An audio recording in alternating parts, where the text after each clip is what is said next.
جب دل بے قرار ہوتا ہے پھر آنکھوں کی نیند اڑ جاتی، پھر زبان سے بھی ہائے کا لفظ نکلتا ہے، پھر کان انتظار کرتے ہیں کوئی تسلی دینے والا آئے، پھر ہم سوچتے ہیں کہ میرے دل کو قرار کیسے آئے۔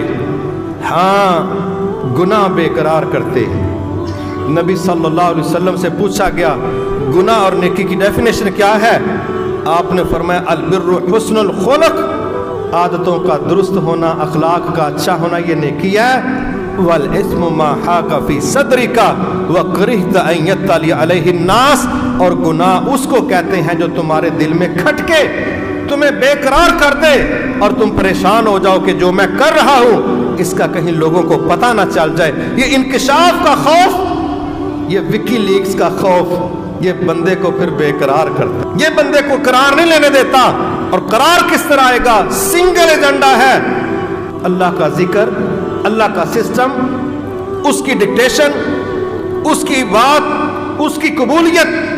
جو بندہ اللہ کے فریم کو قبول کر لے گا انشاءاللہ، اللہ کا وعدہ تھا اور ہے، جب آدم علیہ السلام کو، ہماری ماں کو جب اس زمین پر اتارا گیا تو اس وقت ان کو کہا گیا کہ تمہاری طرف ہماری طرف سے ہدایت آئے گی، ہدایت آئے گی وقتاً فوقتاً۔ جس نے ہماری ہدایات کو قبول کیا، ہم ایڈوانس کہہ رہے ہیں، نہ ان کو غم ہوگا، نہ کوئی ملال ہوگا، نہ کوئی پریشانی ہوگی۔ ہم ایڈوانس کہہ رہے ہیں جو ہماری ہدایات پر چلے گا قرار بھی اس کو ملے گا، سکون بھی اس کو ملے گا، عزتیں بھی اس کو ملے گی، کامیابیاں بھی اس کو ملیں گی۔ لیکن جس نے ہماری آسمانوں سے نازل کردہ ڈکٹیشن کو قبول نہ کیا، پھر ایسا دل بے قرار ہی رہے گا، وہ قرار حاصل نہیں کر سکتا۔ وَمَنْ أَعْرَضَ عَنْ ذِكْرِي فَإِنَّ لَهُ مَعِيشَةً ضَنْكًا، جو ہمارے ذکر سے منہ موڑے گا ہم اس پر اس کی زندگی تنگ کر دیں گے، اور جس کی زندگی رب تنگ کر دے اس کی زندگی آسان کوئی نہیں کر سکتا۔ یہ بہت بڑی ضرورت ہے کہ ہم وظیفے پوچھتے ہیں۔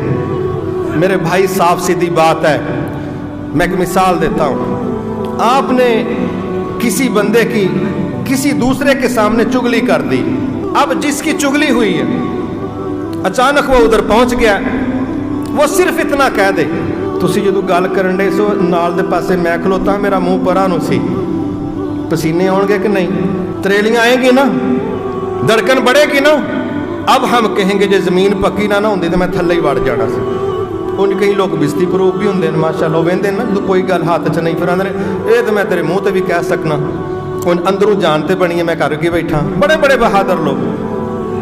آپ کا دل کب قرار پائے گا؟ آپ نے دوسرے کے متعلق اچھی بات کہی ہے، وہ کہ میں سن لیا جو کیا ہے، کوئی ٹینشن نہیں، آؤ بات کرو، میں نے آپ کے متعلق کیا کہا، انشاءاللہ کوئی شرمندگی نہیں، کیونکہ بات صحیح تھی اور بات کے اندر اگلے کی کردار کشی نہیں تھی، تعریف ہو رہی تھی، خیر کی بات تھی۔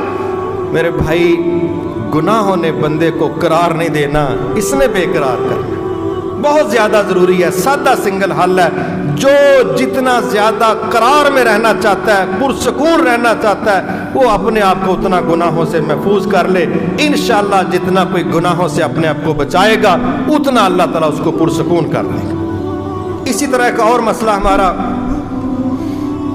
وہ زنگ آلود دل ہیں، کلا بل ران علی قلوبہم بما کانوا یکسبون، ہرگز نہیں، ان لوگوں نے جو کیا تھا، جو برے اعمال کیے تھے، اس کی وجہ سے ان کے دلوں پر زنگ لگ گیا ہے۔ زنگ آلود دل، ہم زنگ والی کوئی چیز پسند نہیں کرتے، اور زنگ کا لیول ہے دورانیہ ہے۔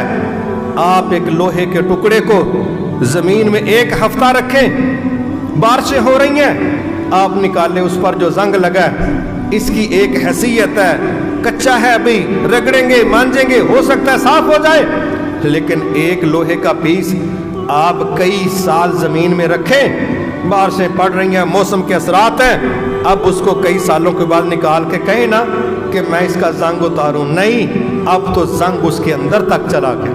آپ اس پر ہتھوڑا ماریں گے نا کہ زنگ اتر جائے، وہ پیس نال ہی دورہ ہو جاتا ہے، کیوں؟ اب زنگ اس کے اندر چلا گیا۔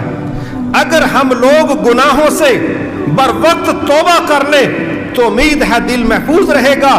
اگر سال ہا سال گزر جائیں اور ہم گناہوں کی اصلاح کی طرف نہیں آئے تو اللہ کہتا ہے پھر دلوں پر زنگ لگے گا، اور اس زنگ میں جتنا دورانیہ بڑھے گا اتنی شدت اور گہرائی بڑھے گی، حتیٰ کہ پھر وہ وقت آ جاتا ہے ایسے دلوں پر نہ قرآن اثر کرتا ہے نہ حدیث اثر کرتی ہے، ان پر کوئی نصیحت اثر نہیں کرتی، بلکہ یہ الٹے برتنوں کی طرح پڑے رہتے ہیں، جتنا مرضی پانی ڈالتے جاؤ اس میں ایک قطرہ بھی داخل ہونے والا نہیں ہے۔ زنگ آلود دل بوجہ برے اعمال، اپنے دل کو برے اعمال سے بچا کے زنگ آلود ہونے سے بچانا، یہ صحت مند جسم اور ایمان کے لیے ضروری ہے۔ اللہ ہمیں اس کی توفیق عطا فرمائے۔